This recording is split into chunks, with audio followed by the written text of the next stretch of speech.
Alors je mets A là où je veux, je mets B là où je veux et je mets C là où je veux. Maintenant, une fois que j'ai fait ça, je vais placer le point M.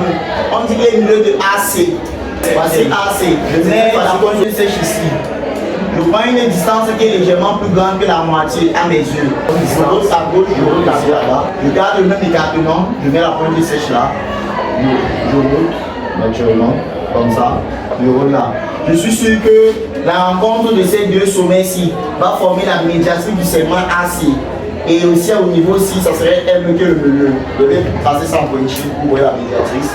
C'est comme ça qu'on faisait en cinquième, la médiatrice du segment AC. Je fais ça en pointure. Donc je vais représenter la médiatrice du segment AC. Donc ici, ça c'est le milieu. Voilà comment il place au point M. Il vient de gagner 0,25. Maintenant, ici, BN égale à BA. Je cherche d'abord BA. Égale à 1 tiers BA. Je cherche d'abord le sens de BA. Voici le sens du vecteur BA. Première chose. Deuxième chose, je prends cette distance, c'est-à-dire la distance BA, je divise par 3. Par le dénominateur. Et tout le monde dit après qu'ils n'ont pas compris. Et là, ça se fait 3 cm. Je vais utiliser ça pour diviser par 3. Comme ça. Alors là, il y a un quelque part ici. Voilà. J'ai divisé ça en 3 parts. Mais en commençant de B, je prends un seul pas. Après le numérateur. Si c'était 2, je vais prendre 2 pas. En commençant de B. Pourquoi commencer de B? Les deux ont le même point de départ. Il faut toujours veiller à ça. En commençant de B, je prends un seul pas. En commençant de B, je prends un pas. Donc je vais placer ici le point N. Et regardez bien que BN c'est 1 tiers de BA. Ça va dans le même sens. Je fais la même chose ici. Je divise aussi BC par 3.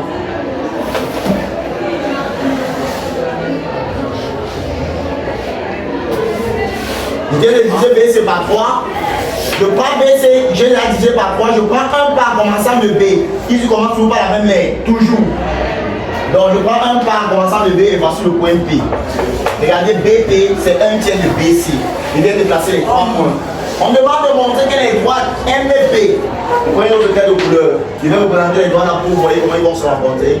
Les droites MB. MB. Voilà.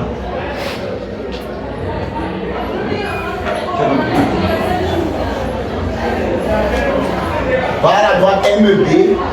Les droites NC.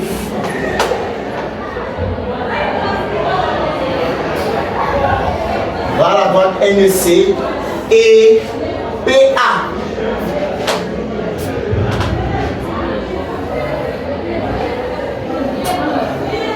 Je vais rester dehors jusqu'à la fin de la vidéo. Je vais à la fin.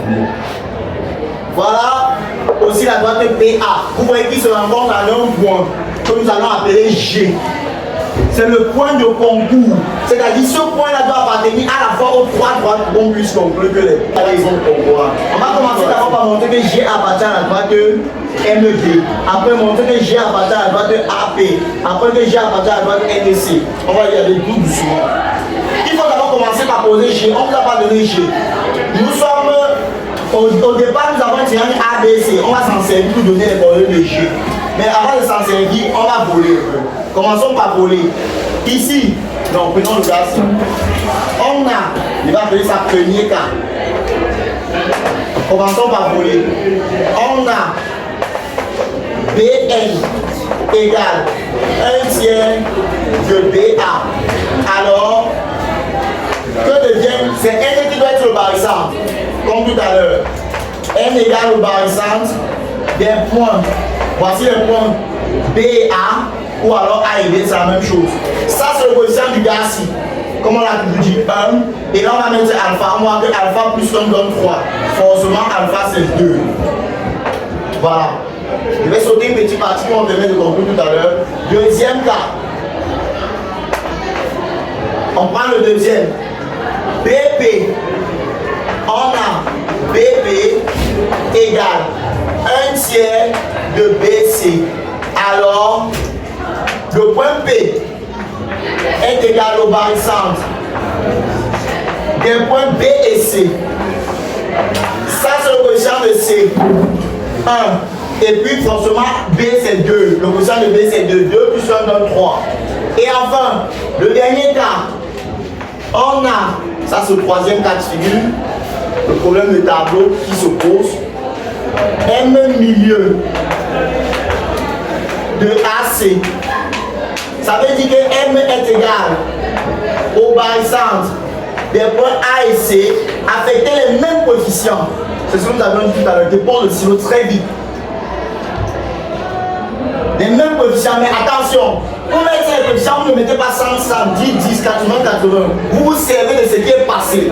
Vous partez dans les différents barycentres, vous regardez les coefficients de A ici, c'est ça que vous mettez ici. A ici c'est 1, C ici c'est 1.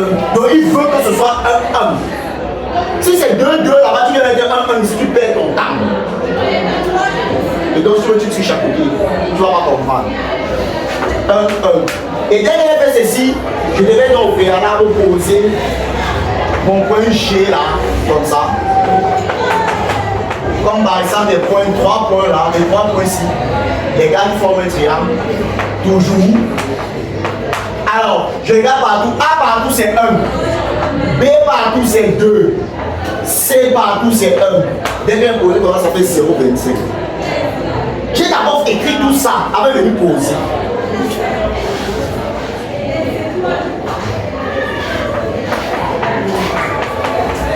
Maintenant, j'ai un G, je viens d'utiliser par exemple partiel. On a ça qui est vers E.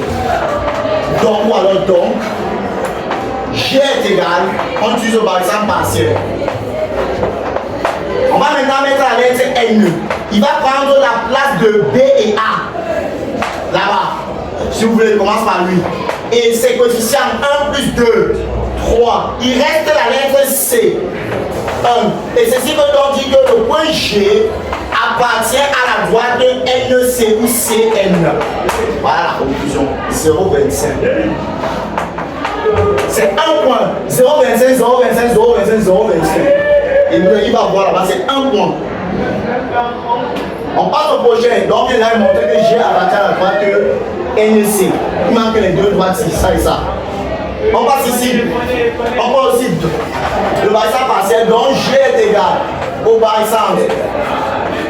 Ça c'est quel point P? Il prend la place de B et C. Il prend la place de deux derniers. Donc si je mets P, la somme de coefficients là-bas c'est 3. Et il reste A que je n'ai pas entouré. A c'est 1. Ça veut dire que G appartient à la droite de PA. Comme ça. Je viens de montrer que G appartient à la droite PA. Il reste le dernier, ceci. Donc, il fait la même chose. G est égal au barycentre. Je pars là-bas, lui il prend A et C. 1, 1. Je mets M, ça fait 2. Et il reste B, qui donne 2. La bonne nouvelle ici, c'est vrai que ça fait aussi que G appartient à la droite MB.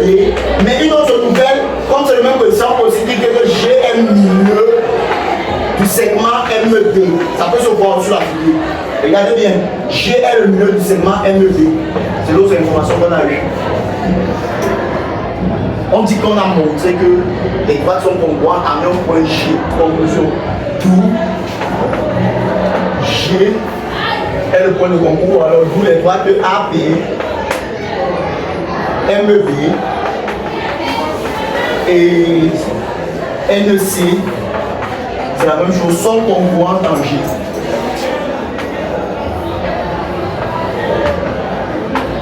Et G a été donné. On peut donner au devoir comme on peut ne pas donner au devoir. Si on ne donne pas, je vous ai montré comment on construit. Si on donne, c'est quelque chose de bien.